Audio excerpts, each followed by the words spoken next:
Okay, I think we're a couple of minutes past the hour, so we should probably get cracking into it. We stopped that poll now. So thank you everybody for joining us for what is our first major feature update of 2021. We've had a couple of smaller ones since the start of the year, but this is the first major one. And of course, happy St. Patrick's Day to you all as well. So just going to go over it again. We will be using Vevox throughout the session. We want your questions via the Q&A, and we'll put Matt on the spot with all of those at the end of the session. But again, as I said, importantly, you will get to have a go at using some of the new functionality as part of the release. So go to vevox.app and enter the meeting ID 124848244. And just again, another reminder, we have turned on an identification mode for the session today, but you will not be identified. We won't be sharing all of that. It's just so that we can give you some experience of the new identification modes that are now available to you for your meetings. So I think without further ado, Matt, we should kickstart. Just a quick introduction. I'm Dermot from the customer success team, and we've got Matt, who is the product manager for Vevox, on today as well, who is going to be taking all the tough questions at the end, but also is going to be walking you through everything that's in this new release and a few things beyond. So what's new is the first section. Dermot, we've got a few people on saying that they can't hear us. Okay. So I'm not sure what the issue is. Anybody hear us? Can anybody? Some people are saying that they can. Yeah. That's good. Well, another good benefit of Vevox there is that you've got an additional channel for people to be able to say. Hopefully, those people that are struggling with the audio, it'd be worth doing the testing settings within GoTo, within the webinar platform.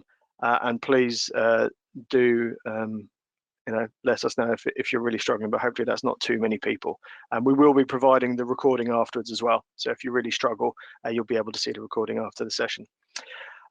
So just jumping into the agenda, the what's new section, which will be up first. Matt's going to be going through some of the great updates to the participant app. So some of these updates are both feature-wise, but also user experience. And they've all come directly from user feedback. So we're really excited to be able to put all of these into the participant app now. And we've been building a few of them up for quite some time. So really excited to have them there. We've then got some quite heavily requested identification and authentication feature updates as well. And Matt's going to be describing some of those options and the sub options there as we go through. And then we've also made some significant strides in terms of accessibility, specifically WCAG 2.1. For those of you that are very interested in accessibility, we'll be going through some of the details of that here. But as you'll know, that's a huge subject. And Matt has prepared a lot of documentation and helpful information that we're going to point you to as we go through the session as well. And then, as always, Matt's going to take us through some of the elements that are on the immediate roadmap. So those of you that would like to get excited about what's going to be coming in Vevox in the coming months. And then we'll be doing a Q&A session at the end. And I really want to encourage the Q&A session. We've got the Vevox instructions on the slide there. Please send us your questions as you go through. And then we can jump straight into those at the end. We will be aiming to keep this to about 30 minutes. But if there are loads of questions, hopefully Matt will be able to stay on a bit at the end to answer some of those. But we'll get through all the main bit of content in good time. So I think we've just got a poll to get things off before Matt jumps in. Is this your first What's New and What's Next webinar? Is it yes, no, you've attended one before, or you've attended a few before? I can see some of the participants on the list here are people that have done almost as many as me and Matt of these. So be interesting to see how the spread is now.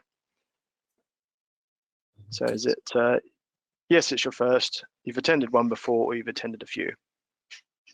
Okay, Matt, I think we're just looking for an indicative result here. So if we want to close that one off. And wow, okay, so half of you, it is your first one. That is Really great to see that we've got so many new people here, but still a good showing of people that have got some experience. So for those of you that are new to the session, we hope you enjoy it. Please get your questions to us. We love to have new people onto these that are going to engage with us and really help drive the Vevox product forward. So without further ado, I think I'll hand over to Matt. Thank you, Dermot. So just a quick bit of a preamble from me about this sort of update. So back in November, we had sort of quite a radical overhaul of the user interface in our dashboard. And if any of you were on that webinar that we did back then, we referenced the fact that we'd be doing something similar with our participant apps for the next update. So radical might not be the most appropriate word. Visually, many things remain intact. However, under the hood, we've had quite a significant overhaul in the technologies that we use to create the participant experience. This change allows us to keep up to date with relevant newer technologies, and it's going to safeguard us in the future when supporting our apps and introducing new additions. So let's kick things off with a little tour around the app to highlight some of the key changes. If you just bear with me a moment, I'm just going to move into my dashboard. So hopefully you're all now connected to the Vevox session. But what I'm going to do is open it up on my screen here. So from my dashboard, I can do that just by coming up to the top here and moving down to Open Participant App. And here we can see the participant app on my screen. So the very first thing to mention is the app is now reactive and more suited to the platform you're using it on. So as you can see, I'm on my computer here and I'm blessed with a lot of screen real estate. So the desktop version now makes full use of that.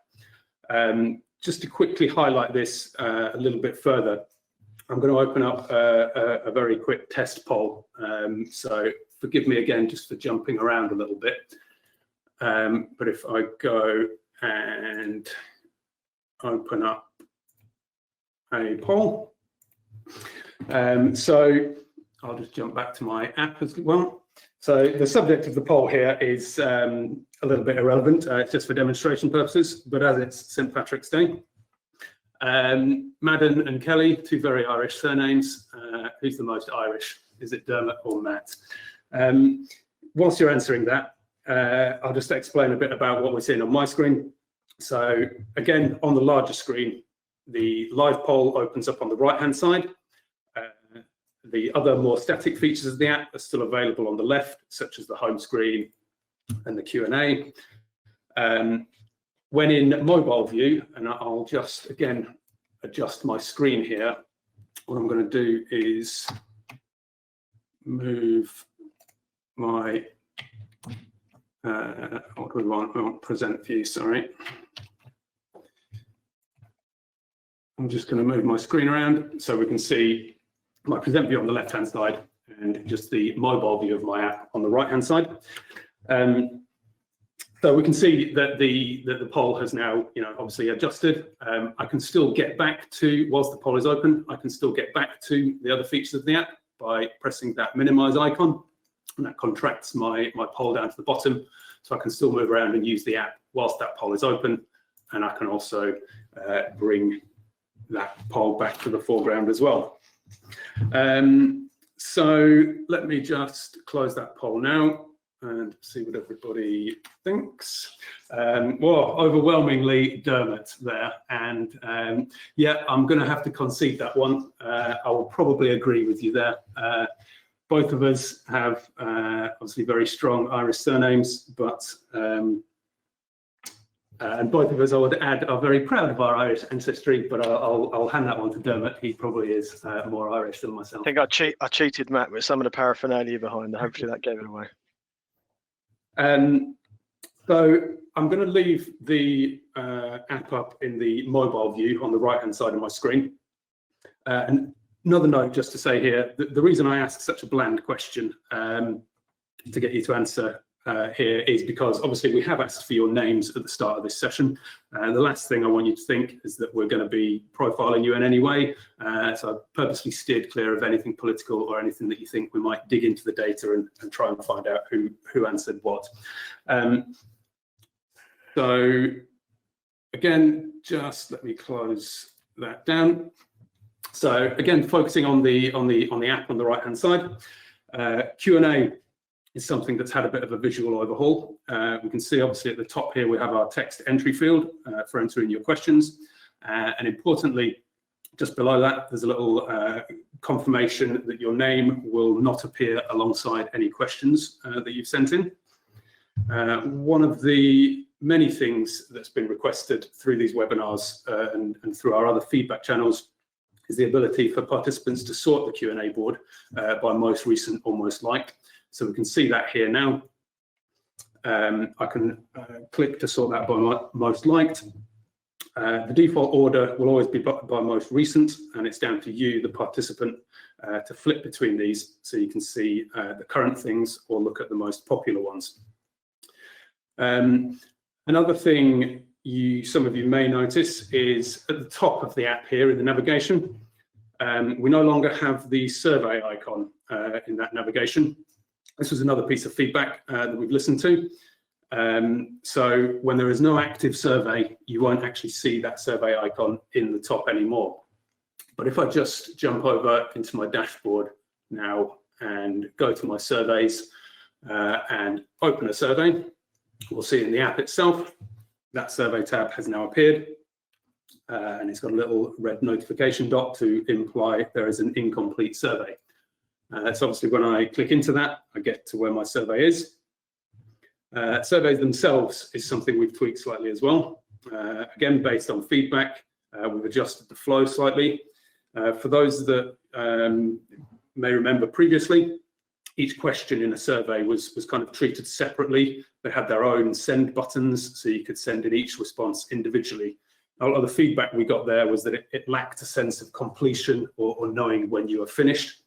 Well, now gone are all the individual send buttons. So I'm just going to whip through this and just stick in a few responses. Let's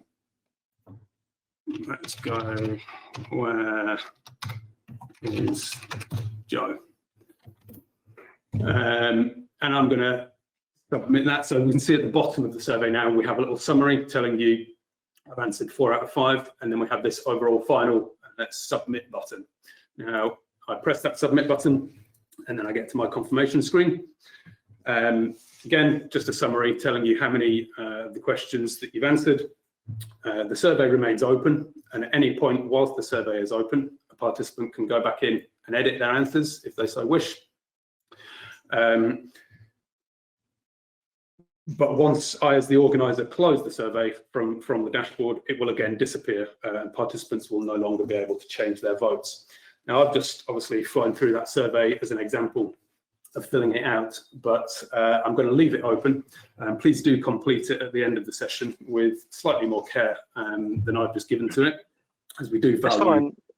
If people want to see Joe again, Matt, they can put that into the feedback, and I'll get the boot. But no, please do. It's the only way that we can improve these sessions. So as much as we joke, it's really important to get some to get your feedback on the sessions and your honest feedback, please. Joe is still here, by the way, everybody. So don't worry. I think Dermot's just taken the opportunity of St. Patrick's Day to jump in. So the last bit I want to discuss around some of these updates is the participant identification options. So as we discussed at the start, we've made this session an identified session. So you're asked to provide your name. We do still have the ability to run our completely anonymous sessions, but for the sake of discussing these new options, it's just easier to do this in an identified session so you can all see what's going on. I will just start off with a apology. There's a lot of, well, there's a lot to get through here, and there's a bit of jumping around. So I'll try to be as clear as possible, but if you do have any questions, please do send them in. So on my dashboard here, I'm just going to open up my settings menu, and we've got a tab in here now called Identification. So when I click on the Identification tab, it tells us what we've got going on. So this is currently set to be an identified session. As I said before, we can still do anonymous sessions. That option is still there, but we're currently looking at the identified options. And then just a little bit below that, we can see some settings for how you want people's profiles to appear in the Q&A. And we can see here, I've got selected hide names. And just underneath here, we have a bit of a description of what that means. And that is, participant names will be hidden from the Q&A board. The identity of participants will still be visible in the session data report. So you as the session host or organizer will still be able to identify people in your end of meeting Excel report that you can download. Just going over to the app now, if I press up here and go into my profile, now you'll have all seen this when you joined the session, when you're entering in your names, and it gives the participant that same information, telling them how their identity is going to be used in this session. So again, just telling you, you're hidden from public view, your name won't appear alongside any questions on the Q&A board, but your contributions can still be tracked to you by the session organizer. If I just find where I am in my notes. So the aim with this is to give your participants the freedom to know that they're not going to be identified by their peers. They can be sort of fear-free that any questions they ask won't be seen in a negative light or maybe mocked by anybody else in the session. Importantly, though, you as the organizer can still identify them if you need to.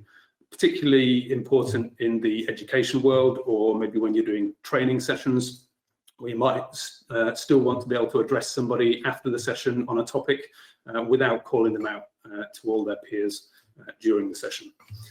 So I'm just going to close that now.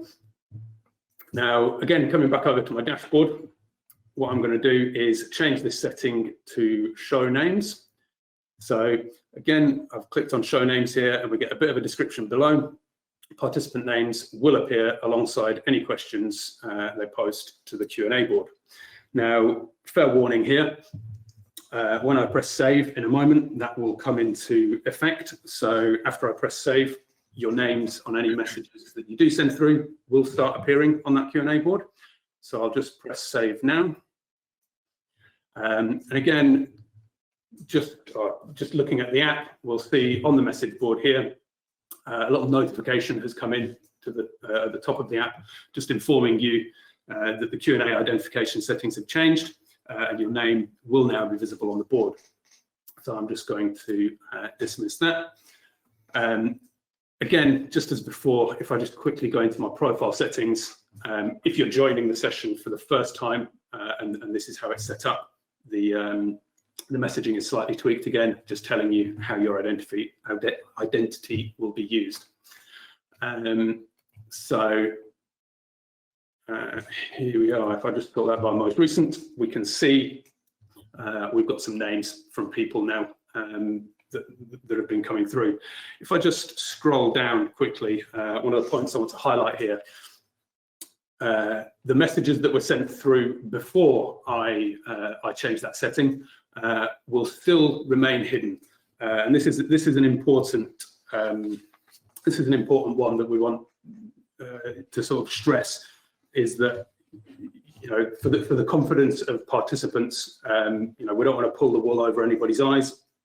We're specifically protecting a participant from a situation where they're told, perhaps at the start of the session, their name will be hidden, and then if the setting changes, we don't want to then start revealing people's names. So any messages that you've sent through whilst the setting was hidden will remain hidden on here. Now on to the last of these options. Again, if I just come back over to my dashboard and click on the settings, back into identification. I'm going to click on this one down here, which is participant choice. So this setting, again in the description, says participant names will appear alongside any questions that they post to the Q&A. However, participants will also have the option to send questions anonymously. So I'm just going to hit save on that. And we can see now that I've saved that in the app on the Q&A itself, just below where you enter in your question.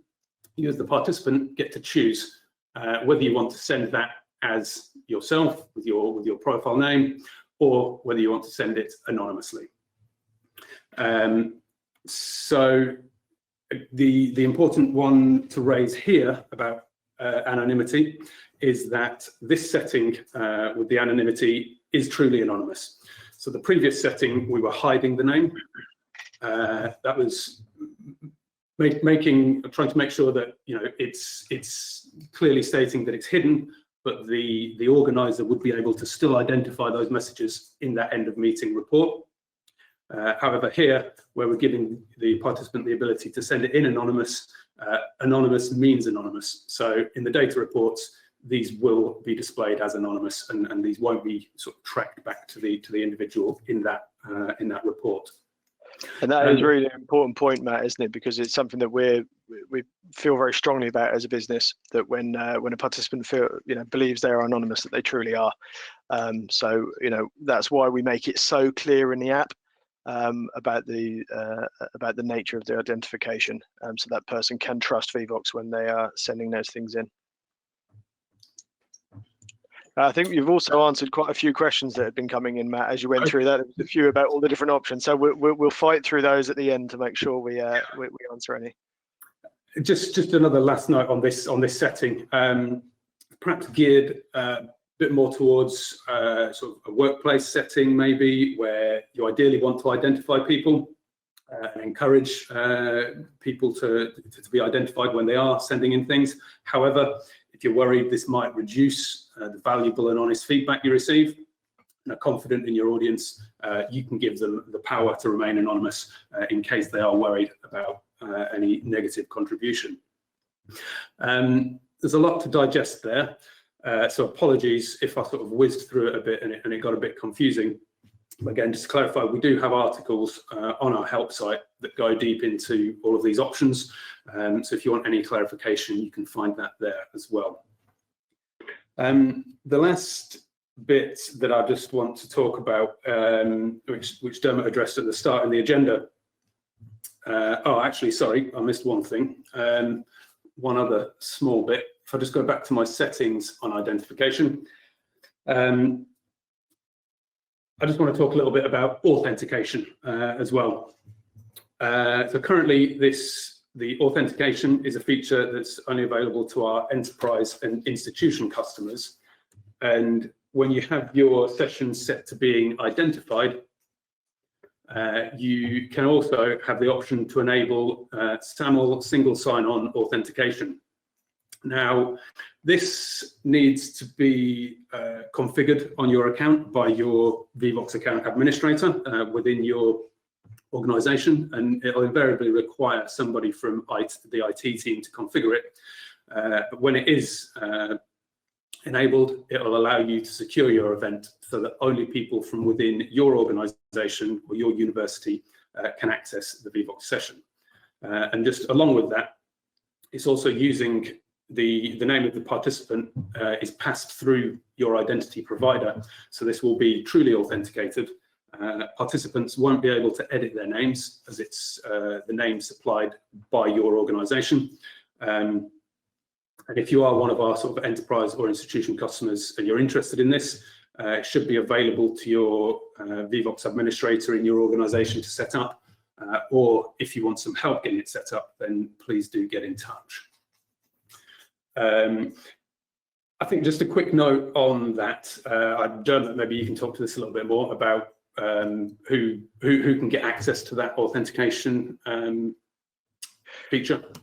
Yeah, absolutely. So anybody that's interested in it, that is on one of our top tier plans, our enterprise or institutional plans, you may have already spoken to, if you are the owner of that account, you can speak to your Vevox relationship manager or somebody from the customer success team. Or if you are an end user and you'd like to leverage this functionality, please contact the owner of your Vevox account internally. And we're more than happy to talk to you about the different options and how that could work for your institution or organization. Okay, so back to, yes, the last point I want to address that was on the agenda about some of the new sort of features is around accessibility. And it's worth mentioning that one of the main reasons for deciding to update some of the technologies we use with our app is the ability to improve our support for the WCAG accessibility standards. These are important to us. Part of our mission statement and a goal of the company is to offer an equal voice to everyone in the workplace and classroom, and we're committed to that. We know it's also important to you, and particularly, but not exclusively, in the education world. There's increasing demand, and in some cases, legislation for providing tools that are accessible to all. So we committed to this approach to accessibility around 18 months ago. We began making some changes to our app. It was quickly apparent that the task that lay ahead was significant. And we made some changes and we released incremental improvements as best we could. But at the same time, we knew we were going to have to make more significant changes and began investigating other means of improving that app experience. So this has resulted in this new participant app that we've released now. So the framework that we're using and that we've now adopted is much more suited to and carries far greater built-in support for assistive technologies and for complying with accessibility standards. For those that are interested, I've included a link on the home screen of the app, just down in the useful links section, to our accessibility statement, which is on our help site. Within that help article is also a VPAT document, and that's a voluntary product assessment that we've conducted on the Vevox app, and it details, how and where we follow the guidelines and address those standards. Just a last note on that is that Dermot said at the start, accessibility and meeting those standards is a huge topic, and it can get quite complicated. It's constantly changing and evolving, but we're now in a much better place to change and evolve with it. This perhaps isn't the forum to get into the nitty-gritty details, but what I would invite you to do is take a look at our accessibility statement and what we're doing to make the product more accessible. And part of that statement is the commitment to evolve and be receptive to feedback. So after looking at that and the documentation, if you do have any questions or would like to give more feedback or even tell us how we can do better, please do get in touch at hello@vevox.com or through any of our fantastic customer success managers that you're in touch with here at Vevox. So that ends the bits I wanted to discuss around our latest updates. But before I move on to Q&A, I was going to spend a few moments just mentioning some of the other things that we've got coming down the pipeline.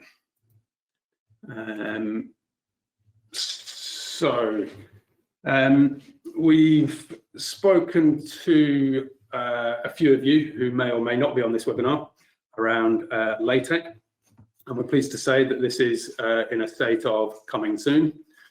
So a very quick recap. This is the support for mathematical formulas and more complex symbols. It will use the fairly standard sort of markup of the double dollar symbols, where you can then enter in your equation. And then once you do that, it can then get rendered into its more sort of readable form. If I just move on again, one of the other things to talk about, keen eyes might have seen this just on that last image, but we're also looking at correct answer explanations. So simply put, that's the ability to optionally enter in an explanation as to why an answer is correct or why some answers are incorrect, and have that displayed when the correct answer is revealed. So on obviously present view, that will come in from the side and display that explanation to everybody as well. And then just another one I want to talk about briefly, and this is one I know many of our heavy Q&A users would be interested in, and that's the ability to share and delegate moderation duties to others. So this will come in the form of sort of shareable read-only views, where you can see what's in the various different Q&A buckets, not just the published one. You can sort of create links and share those with people. But then we'll also include the ability to share a proper sort of moderator view, that a guest can actually help sort of move messages around and moderate the Q&A without the need to necessarily give them access to the rest of your session. So you can really restrict what they do, so they're only moderating the Q&A and don't have control over the rest of the session. So that's just a small sort of snippet of a few things to expect. Another one I will just mention, though, that we don't have screenshots of or anything here, that we're sort of well underway with scoping out, is our image hotspot style question.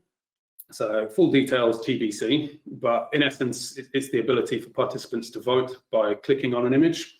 One that's had many requests, I think, particularly in the education sector. And some of you on this call may already have been giving your opinions and input to our designers in the user interviews that they've been conducting on this. And this is something we're targeting at releasing in time for the next academic year, so around September time. And that covers what I wanted to say. So, Dermot, how are we looking? Sure. Well, first of all, you given that little teaser about the hotspot, Matt? If I'd done that, you would be dragging me over the coals for talking too far into the roadmap. So, at least if it comes from the horse's mouth, it's okay. We've got an awful lot of questions here, Matt, which is brilliant. So, thank you to everybody for sending those through. What we're going to do, because we did promise to finish at a certain time, we're going to just go straight from the top here on the most liked questions. And hopefully Matt can hang on for a little while longer. So we'll hopefully give a 10 to 15 minute max on these if possible. So please feel free to keep sending them through, and if they get bubbled up, we will answer them. But I think straight off the top, a lovely one here. I think the top few here, I'll try and whiz through sort of some of these. So is the new version of Vevox fully compatible with the PowerPoint plugin? I seem to run into more issues lately. This is something that we're not we've seen from time to time, and we're not entirely certain around it, but we have noticed that when Microsoft push updates to Office, occasionally there can be sort of glitches. We tend to find that we get support requests that come in waves, and they always seem to come around at a time when Microsoft's done a little update. So that's something that we're sort of reviewing and looking into, but there's certainly nothing conclusive that should determine that our PowerPoint is not working as it should. There's certainly nothing changed on that would indicate that. Just on, will you cover how Vevox works with Teams? Not in this webinar, I'm afraid. We've done webinars in the past with Vevox and Teams, but maybe that's one for us to take away with Dermot and our customer success team, that there's a desire for more sort of knowledge and webinars perhaps around Vevox within Microsoft Teams. So yeah, absolutely. If I can just ask, I know if Joe Probert, who everybody would like to see back on his webinars, I know he's on the call. If you could post out the link into Vevox, Joe, of the link to the Teams webinar, that'd be great. And then everybody can get it straight in this session. Okay, I think somebody had said that they were looking for a bit more of an introduction. So there was somebody that was defending our honour, Matt. So thank you very much. But also we do appreciate the feedback. If people feel like they thought the session was going to be something else, I think that's important for us to understand and take on. But appreciate that. The new stuff has already gone live. So it went live on the Monday the 8th, I believe it was, wasn't it, Matt? Yeah. So just a quick note on that. Will it be upgraded automatically? So yes. We do what we call rolling updates, so there's no downtime or anything like that when we do our updates. They'll just happen seamlessly in the background. So we're tending to, at the moment, do our updates at the start of the week, so on Mondays, very early in the morning. So hopefully before we have many people using it, but it'll be mostly there when people get to their desks on Monday mornings.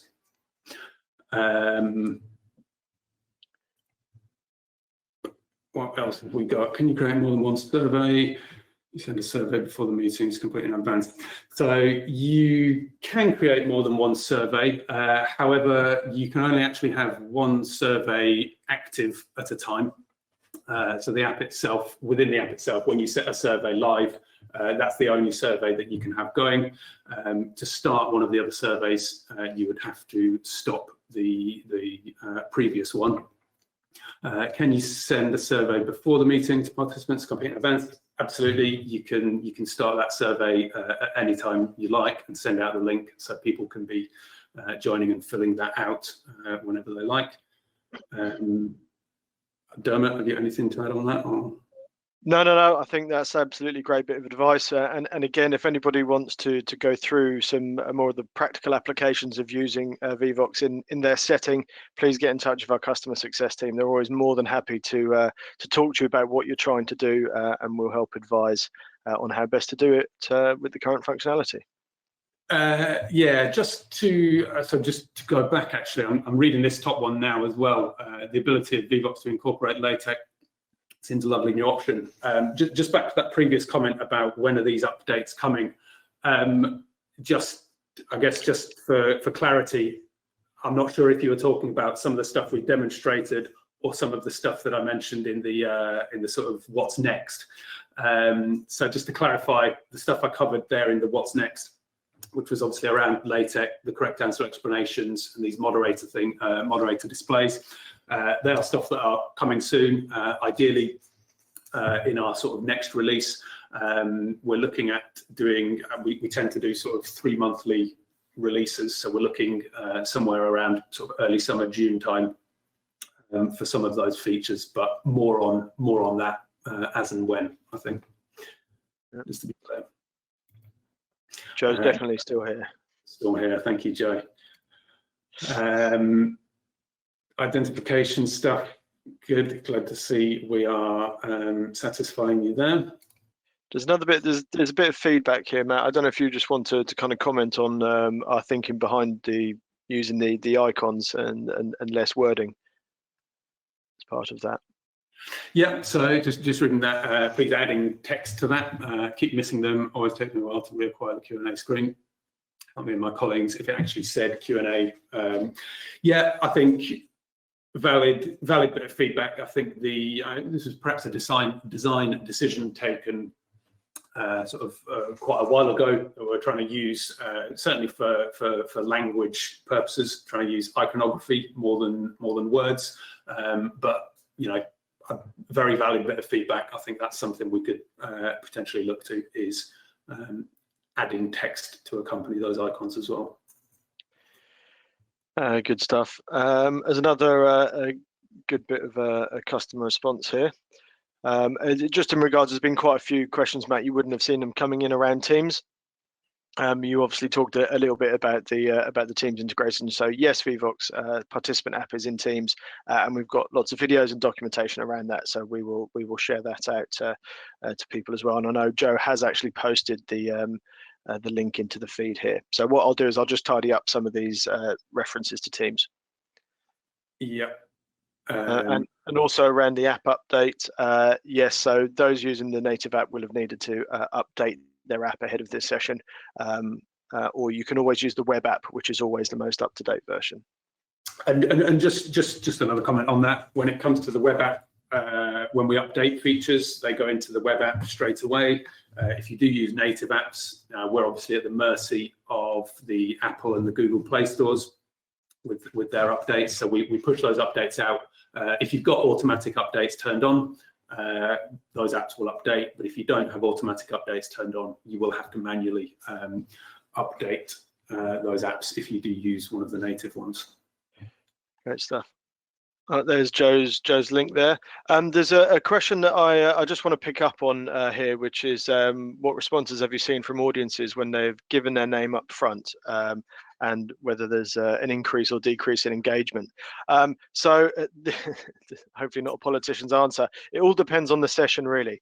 I think if you are suddenly introducing identification to a session that you typically ran in anonymous mode before, you'd perhaps see a drop in the levels of engagement. But I think it's the most important thing is to set the expectations up front with the participants and explain to them why you're identifying them and what you're going to do with that.